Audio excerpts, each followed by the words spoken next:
Okay, we'll go that. Sorry for this. It's all right, Nag. It's okay.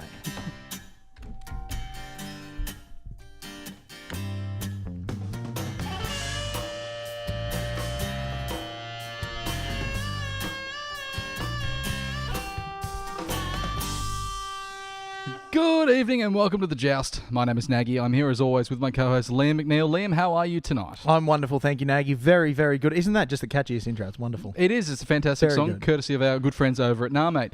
But Liam, we're going to start with some news that kicked off just as we were sort of walking in the door. This happened today, here on Tuesday. There's been a press release regarding former Knight Jared Mullen. Now, the press release basically said that it was confirmed that Jared Mullen suffered an overdose in December. And he was rushed to hospital, spent several days there, reporting that it was a near-death overdose. And he's now out, but he's now under investigation, task force investigation, which I always get the impression that there's sort of an Elliot Ness sort of when there's a task force, you know what I mean? I always think they're breaking down doors with like shotguns. Like the Pink Men from the what was that era where the US didn't allow booze? Yes, Prohibition. Prohibition. The Pink Men, the Pinkertons. Why were they called that? Well, because they were originally formed as a detective agency by, I think, William Pinkerton. And they were called the Pinkertons because they were the Pinkerton agency. They were actually external to the government initially. Right. I just read about that just the other day. I'm really glad you brought that up, actually. It was so serendipitous. Yeah. But on a serious note, Liam, Jared Mullen is now under investigation, and it seems like he's since his current suspension, which it seems like he ended his career, and he's gone into a bit of a spiral. I was shocked to hear this. I knew that Jared, obviously, getting a 4-year suspension on the back end of your career is not something that you'd like, and the media scrutiny that came with it. But it was such a blow to think that not only a former Knights player, but a former Knights captain and someone that was the core of the side for so long, and now is like going to be caught up in this long-ended controversy that seems to be just kicking off. That's it. And it's hard to think about, what happens to players after they've finished up or after rugby league's done with them and kind of wipes their hands of them. And it seems like Jared may have gone down a path he might not have had he, continue playing football or, whatever. So it's a really sad story. It's really, I think it's going to hit a lot of Newcastle people really hard because, like you said, he was such a core of the team for so many years, 211 games, I'm pretty sure it was he played. And, Newcastle fans, we always kind of like to look after our own. We always get worried, when something bad happens to one of our own. And, to see it happen to Mullo, it's saddening and also very worrying. But you can kind of... You got to sympathise with him a little bit, I think, because since the day he left school, he was the Newcastle number 7. Yeah. And that's got to be one of the hardest jobs in Australian sport. So, the pressure put on him, while I'm not trying to be an apologist for him, he's still always been in a tough situation. He's always had the world on him. He's always obviously he's in a bad spot at the moment, in a bad place mentally, and having a very near overdose around Christmas time obviously shows that something's gravely wrong with his life. And obviously with the suspension that happened about 12 months before that, before we kicked off 2018 season, obviously his whole world was shaken. And it's a very difficult time, I think, for Newcastle fans as well to think where does they put them in relation to this. But I think Phil Gardner, the Knights CEO, came out recently this morning and said, Jared he's been close to Jared for most of his career. He said he's actually a distant cousin. Yeah, distant cousin, and being a West junior, Phil obviously had a lot to do with him throughout his early years. Yeah, and it was and just to see this to be this at the end, I'm really hoping for redemption, whether it be rehabilitation or if he gets reprimanded for something criminal that he's done, and basically that he gets looked after, because at the moment it seems like he's been abandoned by the game. It's sort of he's been rubbed out by all talk of the game. It's sort of a bit of the name that you don't say. So look, I really hope that he's on a better path now. Fingers crossed, yeah. But on to other things now, Liam. We obviously had the game on Saturday night. We did. Let's lighten the mood a bit and talk about a loss. It was 14-16 at the end, Liam. Now, Liam, you were at the game. I was at the game and just left feeling empty, hollow.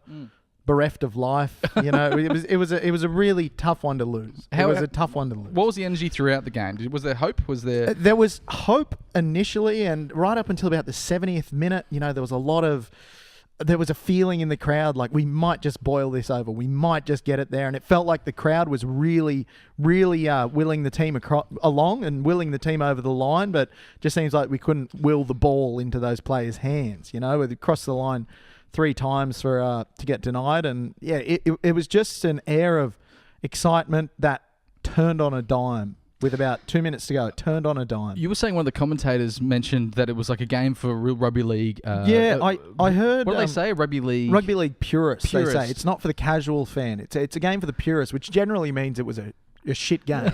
That seems to be a funny part of rugby league talking heads parlance. Yeah. If it's a bad game, it's one for the purists. But there's little things that you wouldn't have noticed if you're just the casual fan. Like you see the angle of the knock on, that's good. That's good if they get it just right. But yeah, it was a frustrating game. You know, there was so many chances, so many opportunities, and just didn't work. For both teams, it was a frustrating game. It was, yeah. It was like you were saying before, you know, even if the Knights have won, you'd walk out of that one thinking, feeling a bit indifferent. I'll take the 2, but I don't really care about them. Yeah, look, it wasn't a game that you go, we're going to build off that. For both teams, it seemed like there was big holes, both, you know, physically in the defensive line, but like the big holes in consistency throughout the 80 minutes. And after that game against the Sharks, where we just looked like we did enough to hold them out throughout, you know, most of that game, and we kept the contest sort of in our favour, it just sort of flip-flopped. And the worst part was it came out and started so strong. That opening 20 minutes, I thought the Knights were quite dominant, but to finish that 20 minutes with only a penalty goal, it was, again, a bit disheartening. I think the fans after 20 minutes sort of saw this is going to be a long, tough one. We're in for a real brawl. There was a lot of, after 2 games, there's been a lot of talk about Kalen Ponga and in the 5/8 role. I think we've got a clip here of the first time the Knights got on the board. Liam, do you want to walk us through? Yeah, now look, this one, if we're getting the ball right here, we've got Sione playing the ball, Jesse Remy at hooker. Now, it's a very good play, that one. And it was a play that almost yielded results later on in the second half, sorry. And it's a good play. It's a very good play. And obviously we benefited there getting that penalty. But it seemed like at that point in the game, from being there at the stadium, the fans wanted to go for the points. I know they looked to the bench immediately, said, should we take the 2? I think at that point the fans were baying for blood because we've been dominant for the first 10 minutes. And then that penalty goal felt like it really let Penrith off. It really kind of eased off on the pressure valve, which was a bit worrying. Because, they'd had all the ball. They'd had all the run of the territory in that opening 10. And, it just felt like that penalty goal was a bit of a pressure release. Yeah, it's sometimes when you make those decisions of, like, you've got the opportunity, do you take the 2? Will this come back and be an important 2 to take? And potentially it could have been if we got one of the later tries. So maybe that would have been the right decision in the long run. But well, that's it. You only look at these decisions when they don't pan out. Yeah. If the Knights end up winning the game, we're like, well done on taking the 2. It was a wonderful decision. But, unfortunately not this week. I think also we're a bit jaded from having the years with Wayne Bennett, where he would take the 2 every time. Like, if there's a penalty, take the 2. But I'll tell you what, the NRL's done a little bit different this year.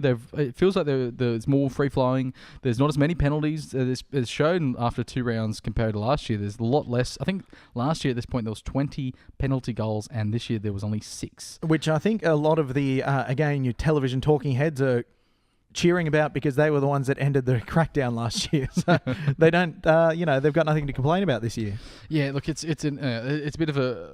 Well, on KP, I really thought that there was a lot of criticism his way. But then he came up with this after the Penrith scored, we came up with this for his first efforts, really showing his 5/8 prowess. Now, this was an absolute beauty. I know last time they tried this play a number of times, but the wingers just didn't have that finishing nous. They weren't quite as, as strong close to the line, so they play it obviously close to that 20-metre in line, and then that opens up a huge open side. And that pass, that right to left pass for 15, 20 metres to an unmarked Edric Lee, it's one of the best passes you'll ever see. And again, we saw him throw passes like that a fair few times last year, but oftentimes the wingers would be out of place or kind of missing and disappearing. Feels like he's now got the targets to hit. He's got that in his arsenal. He's got the targets to hit. Those passes you see in, D-grade touch games. They're the Hail Marys that when they come off, they look magnificent, and they also get thrown around in park footy training sessions. But so rarely you see a pass like that actually come off and hit on the chest and run in for the score. And it really it excited me to see that. I think the criticism that Caelan's got this year, he obviously burst on the scene last year, and the expectation of him sort of breaking 9 to 10 tackles a game and being the game winner. Having a game like that right there within the first half, he could have been he set up a try, and he could have very well scored the first one if he wasn't obstructed. It's just those little moments that could have turned the result, as well as turn your whole opinion. When you're looking at the score sheet in reflection, you're like, oh, well, Caelan didn't do anything, and then you look at a pass like that. Obviously it was one off and you want him to do it again, but those are the key moments that I think we've been lacking for the last few years, those sparks. Absolutely, we've definitely lacked that spark. We haven't had the player to pull that off, so it's nice to finally have that player. Penrith really came through with they talked about that it was effort. They said they out enthused, yes. Those effort areas, and obviously they had that miraculous try that I think only gets scored against Newcastle Knights sides, where it should just be end of play. It should be the ball's just going to trickle out now, and there's just an odd bounce, and then it hits a hand, and then it hits a head, and then it comes off the back of a boot, and then the touchy knocks it with his flag. The ball was almost at that pie stand at the back of the family hill. Yeah. It had gone that far out of play. And then a gust of wind came and blew it back in. Gust of wind with the name of Malachi Watney-Lesniak. That was, but you're right. It's those effort areas. It's those tiny little 1%ers that only ever rarely come off, but they've still got players playing for it, and the Knights just kind of let it. I don't think they'll let that one bounce again this year, so hopefully there's something learned from it. They did everything right in that. You know what I mean? It shouldn't. You don't want to make a play and then your foot's basically on the line anyway, and you think, I'll just leave it. There was 2 players shadowing, Connor Watson and was SKD possibly on that potentially? side. Yeah, it was another player, and you think, well, there's no way that someone can get to that ball and put it downwards. They had the ball surrounded. It was surrounded on all sides. Yeah, and then just if it grazes Connor Watson's nose is into touch, and then obviously we get a reprieve then. But it's just one of those things where you just think at the moment, I really wish that could happen again, and we wouldn't go down the same path. But that's the way rugby league ball bounces, Nagy. That's why it's an oblong. It's the bounce of the ball. The bounce of the ball. Why did they make it that shape? That's half the fun. Well, I suppose soccer ball round shape was already taken. Well, then you just have Gaelic football. That's right. A great game in and of itself, but not one we can write a podcast about, because we know very little about Gaelic football. Gaelic football. Don't come to us about Gaelic football. It's great to watch that. I've watched a few games of it. It's very, very good. Well, that's their only international AFL that they have, isn't it, Gaelic? It is, yeah. Every 3 or 4 years they pick an Australian team and they pick an Irish team from the GAA, the Gaelic Athletes Association, and they're all actually still amateur, and they sell out 80,000-seat stadiums. Is it a mixed in the Gaelic football rules? What they do is they call it international rules, and they combine certain rules from AFL and certain rules from Gaelic football, and it always ends in heaps of fights. It's probably the best AFL you'll ever watch, because it's just peppered with fights throughout. It's wonderful. It sounds like a hockey match. It does, but yet they're all wearing really short shorts, and no sleeves, and not as many sticks. No, far fewer. So there's still some sticks, obviously, but far fewer. But we got back into the game in the second half on the courtesy. We were pretty much, it seemed like Penrith had all the momentum, and they feel like if they got one more try, they were going to lock us out of the game. But we saw something from Mitch Barnett that we've been wanting to see for a while. I'm a big fan of starting Mitch on the bench, because I think he's got a bit of a loose cannon in him. Oh, he does, doesn't he? Well, look at his tramp stamp. What man with a tattoo like that on his back would not be a loose cannon? He's just got that little bit of mongrel that you just want, and he showed it in his ball running. He had a really solid run before this, and then we saw this out of him, which led to our second try. Now, it's funny watching this play. This is the same play that Penrith used to score 2 of their tries around that bat back try. So you've got Pearce coming across the field and just that hard straight unders line, And Penrith scored using that same run for Isaiah Yeo and Raymond for Tyler Mariner's try. Yeah. So it was all Fisher Harris. No, was James Fisher Harris. Yeah. Yes, it was James Fisher Harris. So Yeah. it's just hyphens. Yeah, There's far too many hyphens at the foot of the mountains. Gavin. What? No, Gavin doesn't have one. He's just Morton. Gavin Morton. No, yeah. Gavin Morton. I thought it was Gavin Morton was his surname. I thought his first name was Rick. He loves the show. Good friend of the show, Gavin. But yeah, that was a play that was, because the defensive line seemed to be fairly strong throughout, it was just those one-off plays where you switch the point of attack and someone hits a hard unders line there and they score. So, and more to come on Barney when we go to our hats off. Yes. Now, I really thought there was a period in the game that it seemed like that it should be coming up to the second half. Then I looked at the clock and there's still about 19 minutes to go. Did it feel like the game was wrapped up? It did. Like sooner than it should have been? It or is really that just did. me watching on TV? The last 20 minutes felt like an eternity. Like an eternity. Yeah. The Knights looked gassed. They were doing a lot of defence, and then Penrith looked gassed, and it seemed like the Knights sort of swung the momentum back around, probably with the inclusion of Aidan Clare as well, coming onto the field and it's excellent off the bench as well. Actually, I'm liking our bench rotation at the moment. So am I. Yeah, and then it's and then obviously we had the opportunity to take the game out. With only the sort of what would you call the effort from James Maloney? I would call it exactly what you expect from James Maloney. When big plays happen, he will make them. And this one was particularly special. Edric, I think we've got a clip here. Elliot, Edric, he had eyes for that line again. You know, he really you just saw him light up. You could see it from 80 meters away where I was sitting. Oh, sorry, we've No, sorry. This is another really good point here. This is Caitlin Ponga missing the. Caitlin Ponga comes in and misses the ball, but it's called a try. And this is another reason why, if we, just a few inches, just a few key moments in the game, Caitlin scores up the other end, we win comfortably, and he has an excellent game. But this one was slightly concerning because he quite clearly missed it. The ref was really close to it. If you see the ref there, and Caitlin's arm misses it, Penrith knocks it out. You could say that, but the ref gave it try on the field, which made the video ref have to prove that it wasn't a try. Hence, we had the 20 views. But that really annoyed me in the same way that when Penrith scored and it wasn't conclusive like that and the ref was also there, he just blew it. Yes. And then the video showed that possibly didn't reach the line. Now, maybe a few blades of the painted grass touched the ball, and it seemed like it was, and that was the Yeo. Was the Isaiah Yeo try. Isaiah Yeo, yeah. Is that Isaiah Yeo? Is that his surname? Isaiah Yeo. Yeo is just Yeo. Just Yeo. Like the rap term. So it's just Yeo. Yeo. And that try really annoyed me because for a few reasons. One, he was concussed and it said he wasn't coming back on the field. And then he came back on the field. Oh, I know. Nagy, are you taking it personally this week? This could be Nagy taking it personally. Nagy takes it personally this week. Yeah, look, it really was. I did take it personally because we last year and the year before cracked down on concussions. It was huge. It was, and then last game, Isaiah Yeo got a concussion, was removed from the field. He was removed from the field again, and it was reported that he'd failed his test, but the commentators said that even if he had passed his test, they wouldn't risk him again because he's had his second consecutive week of concussion.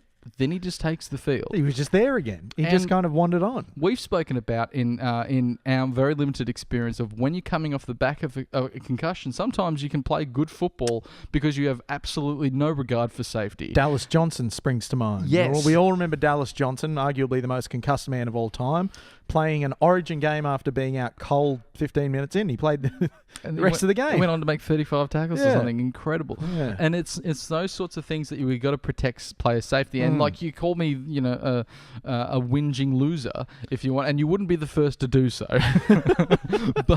but it's like if it says that they're not going to risk the safety and he's failed his test, so he must have passed his test and they've still made the decision that he needs to be out there.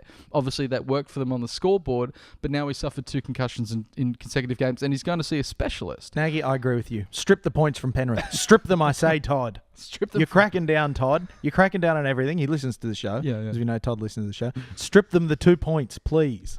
It was. Don't even need to give us 2 points. Just strip the 2 points from them. So I'm liking how the referees are doing more on-the-spot calling and giving their. I think it's a try, blow it. I'm all for that. But then again, look, if you've got these things and you see it a slow motion replay, obviously you're going to have these questions that. you've got the technology to use right there, and you've just gone, no, I'm pretty confident about this. It did, but it just seems odd. It seems That's odd. all it was. But it was one of those games, and mind you, if he blew that try against Kalen, like for Kalen right there, and then it was a big air swing, the game would feel dirty to win. yeah, like that. the Manly win in the rain the year before last when Aquila Uarte clearly dropped the ball and the Knights were robbed. I haven't forgotten that one. No. But and I spoke to Manly fans after that, and they said, nope, feels great. Winning with an incorrect call, so I want to experience it because apparently it feels wonderful just because you won. We don't feel like we get too many of those, but then we had the chance to wrap up the game once again. We won back the ascendancy. It seemed like the game winner from the previous week in Edric Lee had the opportunity to win the game here, but it was the mammoth effort from James Maloney. As we said before, I do like this play if you notice, SKD is feeding the ball onto Danny Levi, which frees up the two halves to really move the ball, and then Connor Watson comes in and draws the two defenders. Edric Lee, all he has to do is put the ball down. You could say possibly it was the first contest that he beats, which forces the ball almost behind him to give James Maloney something to hook onto. He's got a tenuous grasp on the ball, you would say. Yeah, like I do with the English language. So, you're doing wonderfully now. You're doing very well. So obviously that was given another one given a try and proved to be a no try.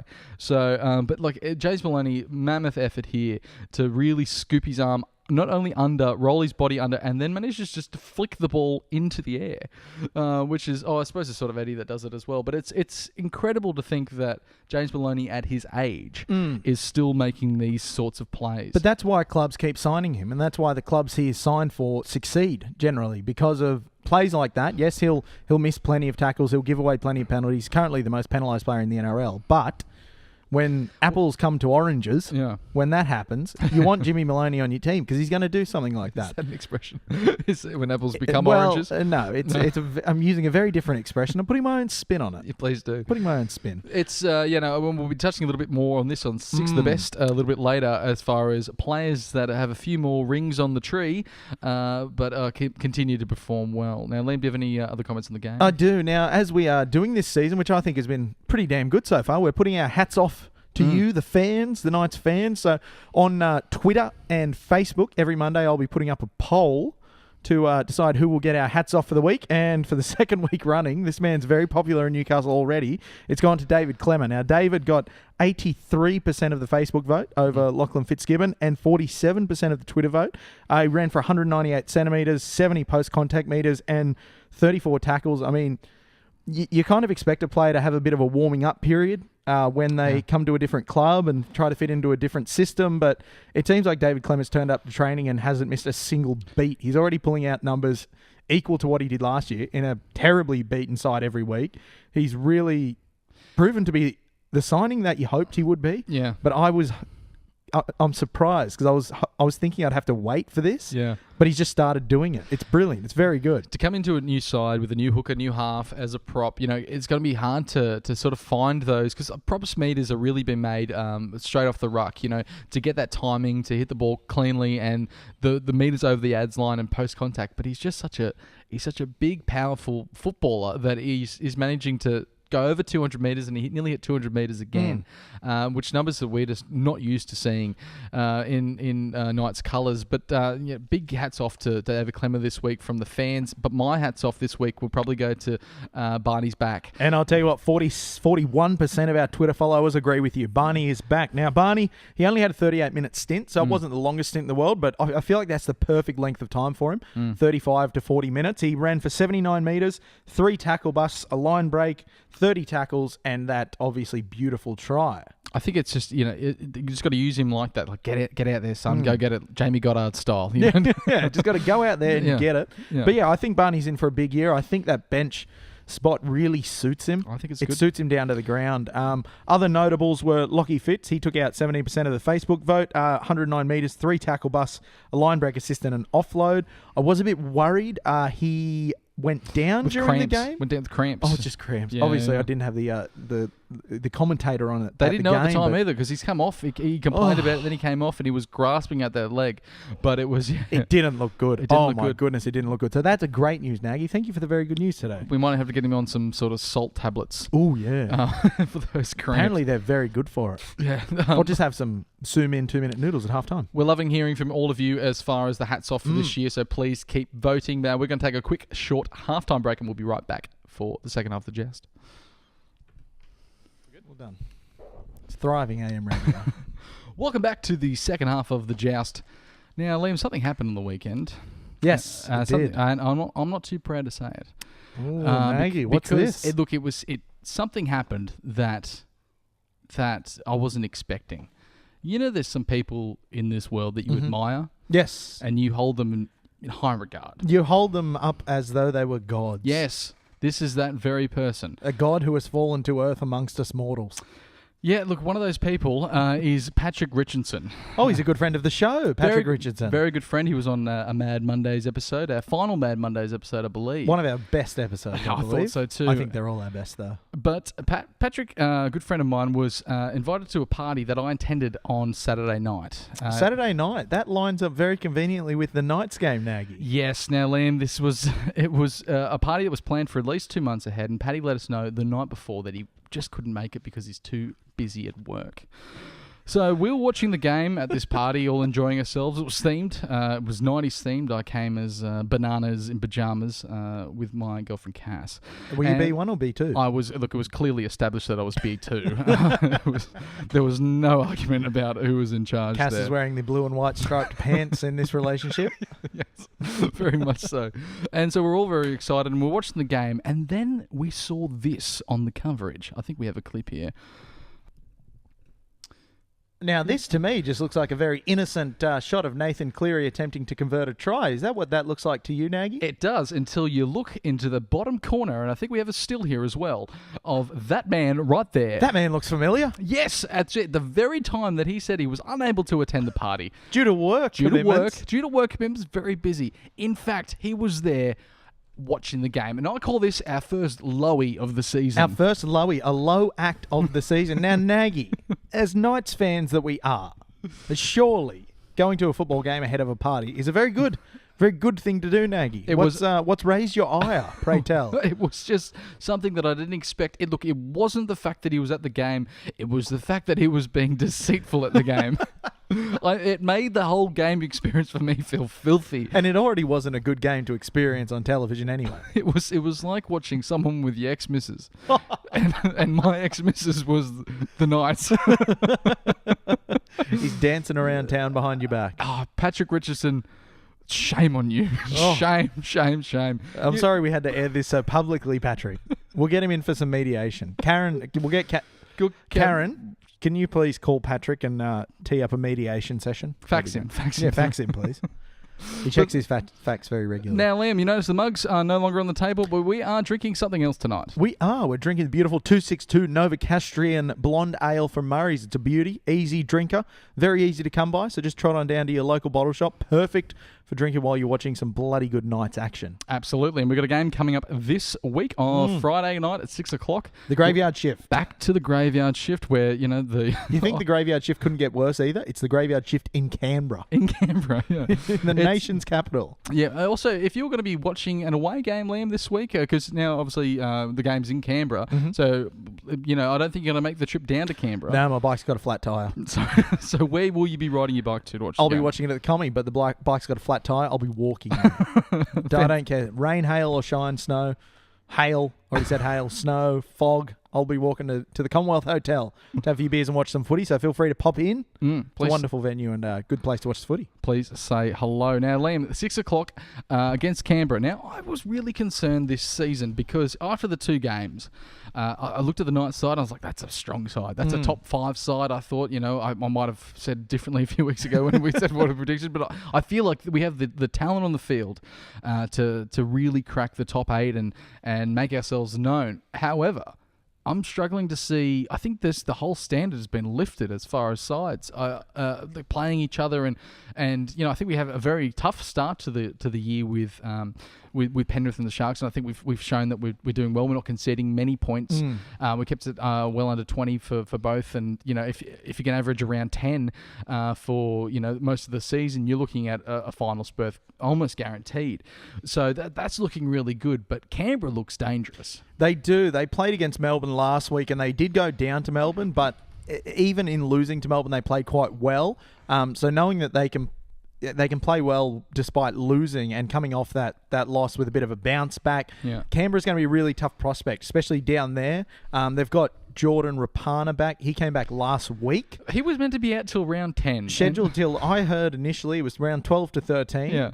He's instead come back in round 2. Yeah. And I'd love to see Nagy. I would love to see what the Asada boys are doing around Canberra at the moment. If there's any testing, I'm not making any accusations. Let it be known. Please let it be known. I'm not insinuating anything. I'm not making any accusations. But he recovered really quickly. He recovered really quickly. 10 weeks ahead of schedule. So yeah, Asada, if you're listening, maybe just pop down and say g'day. But again, I'm not making any accusations. Maybe when he's at the urinal, just throw a tray down, throw a Chinese container down at the urinal. But that leads me into who we need to watch out for, because our 17s remained unchanged, so we've got no ins and outs to go over.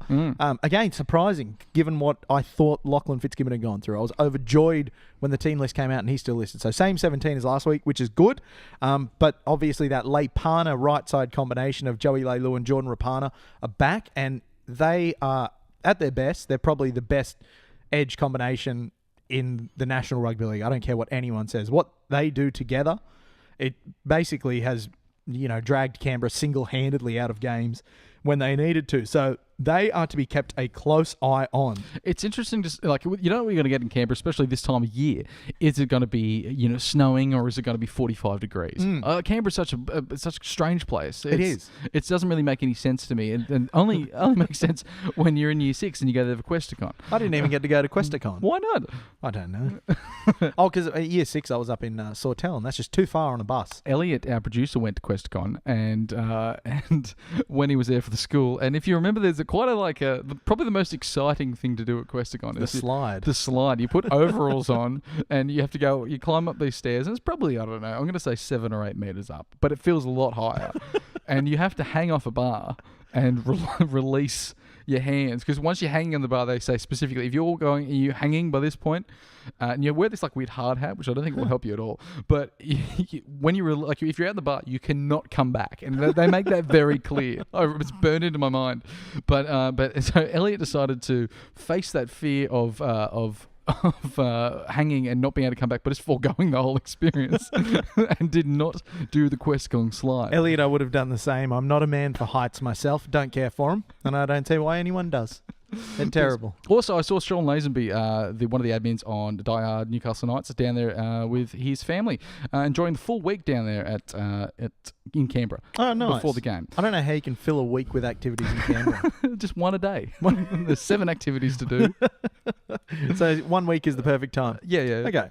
But there's another man we need to watch out for, Nagy. We digressed. We digress a lot, don't we? Josh Hodgson. Now, at his best, he's probably the second best hooker in the game, behind Cameron Smith. He really gets their forwards moving onto the ball really well, and he's got a great kicking game, so back 3 are going to need to be on their game. He's just, after Cameron Smith, the best hooker probably in the world when he's on, and he's obviously had some troubles last year with injury, but he looks to be firing this year, so the Knights are really going to have to tighten up and control him as much as possible.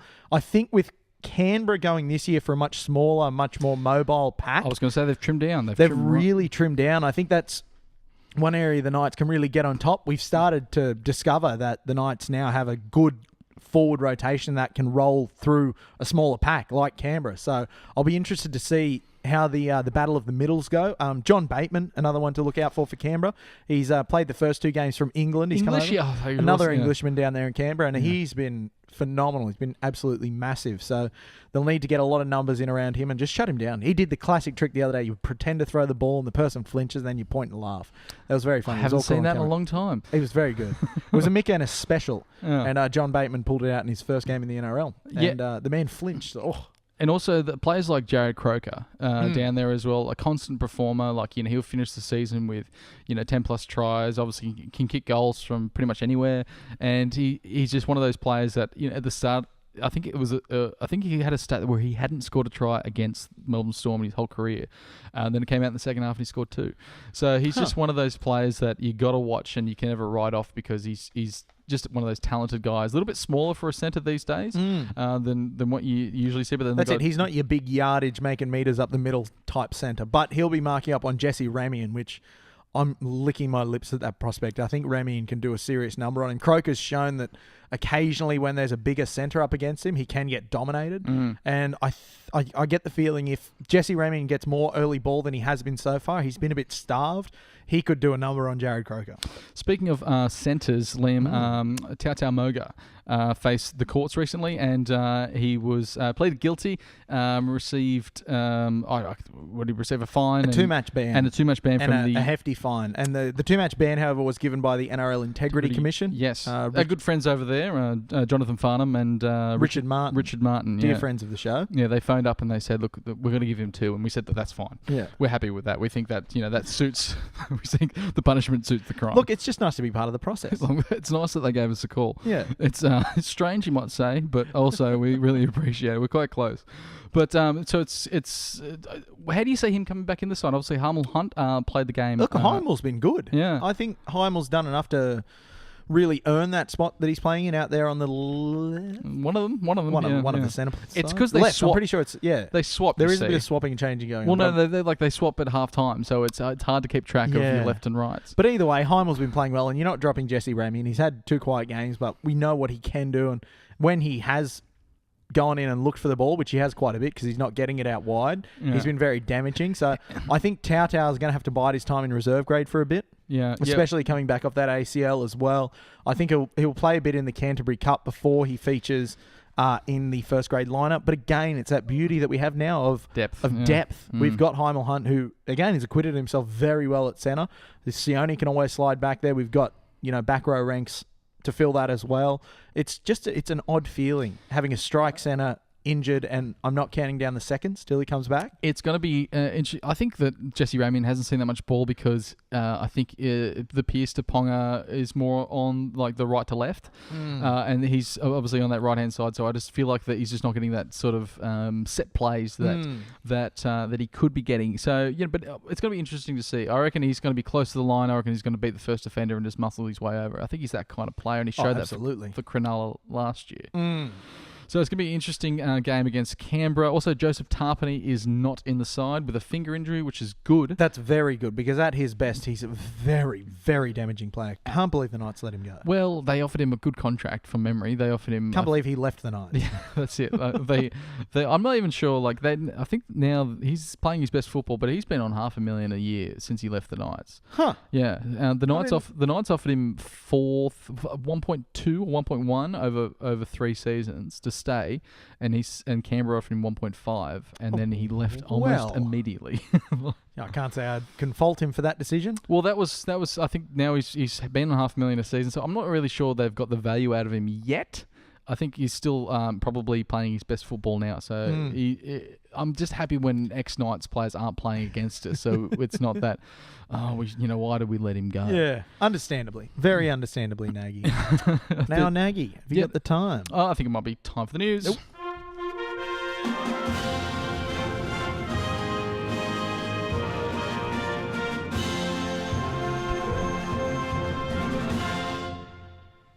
What have we got the news this week, Len? News has been fairly low-key this week. Obviously, we covered the big news news piece off the bat with the Mullen situation.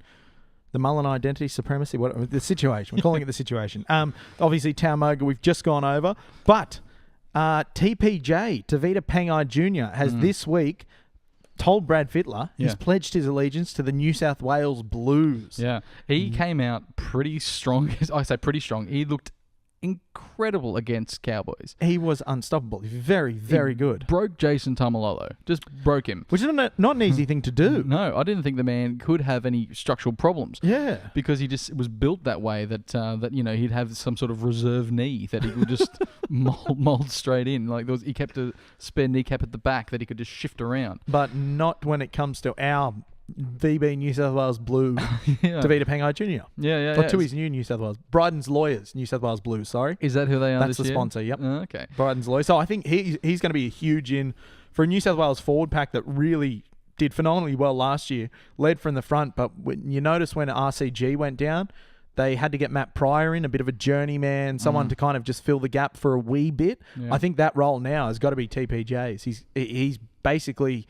He's got to give away the jersey now. I feel like one of the starting prop jerseys on his early performance, it's only 2 rounds in. We shouldn't be talking Origin, but I don't care. I love State of Origin. I think TPJ basically has a New South Wales jersey to lose. Yeah. Well, you heard it here first. Good friend of probably elsewhere. Good friend of the show, Dan Flegg, mentioned that talking about Origin at this point of the season is like when you see hot cross buns in Woolworths on January 1.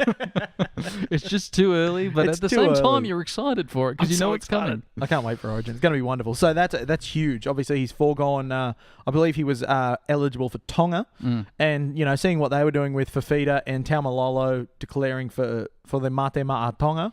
I think that's a big get for the Blues, a very big get. Yeah. Now, next item in the news. This is a bit of election news for all you politicos at home. New South Wales has voted in Gladys. We've got Gladys again. Yeah. We won't go into our voting preferences on here. That's a personal matter that we'll keep between ourselves. But Gladys is back. Yes. And what that means now for rugby league in Sydney is that the development or the knockdown rebuild of the SFS and the redevelopment of the Olympic Park are to be going ahead. I thought they were both going down completely. Is this the redevelopment of the Sydney Olympic one? SFS is going to be a knockdown rebuild, but Olympic Park is just going to be a redo. Look, I'm happy that they're doing something because I remember I went to the Australian-Lebanon game in the last World Cup. I didn't know you went to that. Yeah. That would have been a good arbor. It was a fun game to go to. Lots of energy, but I tell you what, after going to the SCG a couple of times in a row, and you sort of get used to that sort of fit out and how everything's structured as far as access to seats, where the toilets are, where you can get a beer, and how quickly you can get back to your seat, blah blah blah blah blah. But then I went to the Allianz Stadium, Allianz Stadium, and I remember it was just being so awkward sometimes to get to your seats. You keep walking to try to get to the corner, and then the wall just meets, and then there's one aisle. Well, you'll remember we went our first Joust field trip. Yes. Joust excursion, we went to Allianz. Yeah, it's an interesting arena to watch rugby league from, but I think it's long due for rugby league. We need a real boutique, outstanding stadium and precinct in the heart of Sydney. Yes. That's where, when you get down to it, all of NRL is an extension of a Sydney comp. Yes. And if Sydney doesn't have the best stadiums in the competition, then something's gone wrong with the competition. I'm looking forward to an upgrade, and also it aligns with the Western Sydney, where Parramatta will be playing as well. I can't remember what that name of that stadium is. I think it's just Parramatta. Parramatta Stadium. We'll call it that. We'll call it that. We like that. So it's good to see that the game and those sorts of stadiums where they're not the 80,000 seaters, which looks dodgy on the telly. You keep them to the more intimate ones, even though they've might be 40 to 50,000 seats. It seems to be very in vogue at the moment. They're calling it the boutique rectangle stadium. So you'll see Amy Park's an example. Seabus Super Stadium up on the Gold Coast. They're an example of smaller, about 30,000 rectangular stadiums purely made for rugby league and a little bit of rugby union as well, but basically a stadium catering to rugby league, and that's what Sydney needs. Yeah. And you hear all these people say, why don't they spend it on the schools? That's what they are spending a lot of money on the schools. This is a very small package. I believe it's a $2 billion program, and when you compare it to the, I think, $180 billion that they spend on schools, it's not bad. I tell you, those numbers are not correct, so please look up your own numbers. I tell you what's also is new, Liam, that's on the rebuild is a certain TV personality coming back to Channel 9. Daryl Summers is returning to 9. Daryl Summers is returning to 9, Nagy? Yes. And what will Daryl Summers be doing on 9? You wouldn't believe it. He's doing an Australian tour of all the finest vineyards. Huh. Yeah, you wouldn't believe what they're calling it. What are they calling it, Nagy? Daryl's Barrels. Daryl's Barrels. And that'll be on Channel 9? Channel 9, this winter. 7:30 Thursdays. You wouldn't. But you So wouldn't, right before the foot. Oh, yeah, not right before the footy show. you wouldn't believe it. Daryl's back. Time for 6 of the best, Liam. You're 6 of the best. Damn, damn, damn. Better than all the rest. Damn, damn. Yeah, 6 of the best this week, Liam. After the round that we've just had, where it seems like these players that you would write off their career as they're done, they're past 30, and they shouldn't, they're wanding into their retirement, but they continue to play really good football. Isn't it that there's this sort of enigma, and all these players seem to come from Queensland. They've got something going on up there about 40 years ago. Yeah. The water was just right. That they've got a whole bunch of players 30 who were 30 plus, kind of at their peak. You Nagy. hear that heavy water, soft water. Is that the thing? Heavy water, soft water? Hard water, soft water. Yeah, hard water, soft water. They had the balance. Well, you know what heavy water was? What? Heavy water was what they used to enrich plutonium during World War II, and it was part of the Nazi attempts to create an atom bomb. They had a heavy water plant in Norway, and it was actually one of the great raids of the war, Right. where the British SAS and some Norwegian freedom fighters, resistance fighters, destroyed the German heavy water plant and basically ruined the Nazis' whole plan of enriching uranium or plutonium or whichever one it was. Wow. That's what heavy water is, Nagy. Thank you for letting me know. But now, Liam, we're going to give 6 players. It's a pleasure. 6 players that just keep performing, that seem to be performing beyond their years. I remember back when the greats of old, like Brad Fittler and Joey Johns, they hit 30 and they were sort of like, well, we're getting old now. Long in the tooth, I believe they Long say. in the tooth. They're a bit banged up and they both sort of called time in their careers or had retirement in the future. But these players kept playing on and are playing really good football. Who's your first pick, Liam? Look, my first pick, and it's got to be a current player. I mean, Cameron Smith. He's 35 now. He's going to be the first player to play 400 games in well, I don't want to say rugby league history, but in the history of professional rugby league in the NRL, in the NRL era, he's going to be the first player to play 400 games, and he just seems to be getting even better. Like I've been watching him a bit the last year or two, especially when I finally put aside my Origin biases and decided to pay attention to the man and see what it is he does on a football field. It's quite something. He's really, I can't believe I slept on him for 15 years. I was like, he's not good. He just has a Queensland jersey on. But he's a very good rugby league player. And as they've been saying for the last 3 years, he's another year older. He's another year older. Well, and now he's the last of the big 3, and they're still performing as well as they ever That's have. it. He seems to be turning down the idea that... I've lost my train of thought, but he's like a fine wine. Yeah. Actually, so are all of the players we're going to be discussing, so I'll get that metaphor out of the way. Yeah. All 6 players we'll be discussing are like fine wines. Nagy, who's your first? Mine has to go to Beaver Menzies. And and you were saying someone that could have cracked 400. He was let go by Manly when there was a lot of salary cap pressure.